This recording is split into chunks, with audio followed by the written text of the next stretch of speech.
बाजीराव पेशवा और किसान।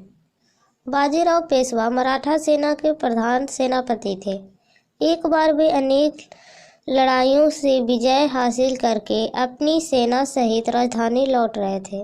रास्ते में उन्होंने मालवा में अपनी सेना का पड़ाव डाला।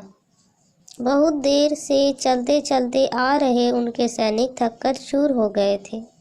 वे भूख प्यास से व्याकुल थे और उनके पास खाने के लिए पर्याप्त सामग्री नहीं थी। बाजीराव ने अपने एक सरदार को बुलाकर आदेश दिया, तुम अपने साथ 100 सैनिकों को लेकर जाओ और किसी खेत के फसल कटवाकर छावनी में ले आओ। सरदार सेना की एक टुकड़ी लेकर गांव की ओर चल पड़ा। रास्ते में उसे एक किसान दिखाई दिया। सरदार ने उससे कहा, देखो तुम मुझे इस इलाके के सबसे बड़े खेत पर ले चलो। किसान उन्हें एक बहुत बड़ा खेत के पास ले गया। सरदार ने सैनिकों को आदेश दिया, सारी फसल काट लो और अपने अपने बोरे में भर लो। यह सुनकर किसान चकरा गया। उसने हाथ जोड़कर कहा, महाराज आप इस खेत की फसल न काटें, मैं आपको एक दूसरे खेत पर ले चलता हूँ।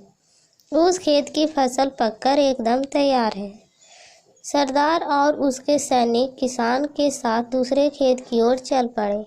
यह खेत वहां से कुछ मीलों की दूरी पर और बहुत छोटा था। किसान ने, महाराज आपको जितनी फसल चाहिए इस खेत से कटवा लीजिए, किसान ने कहा।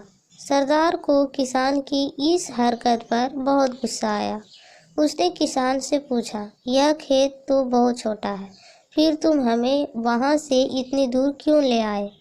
किसान ने निम्रतापूर्वक उत्तर दिया, महाराज नाराज मत होइए, वह खेत मेरा नहीं था, यह खेत मेरा है, इसीलिए मैं आपको यहाँ ले आया।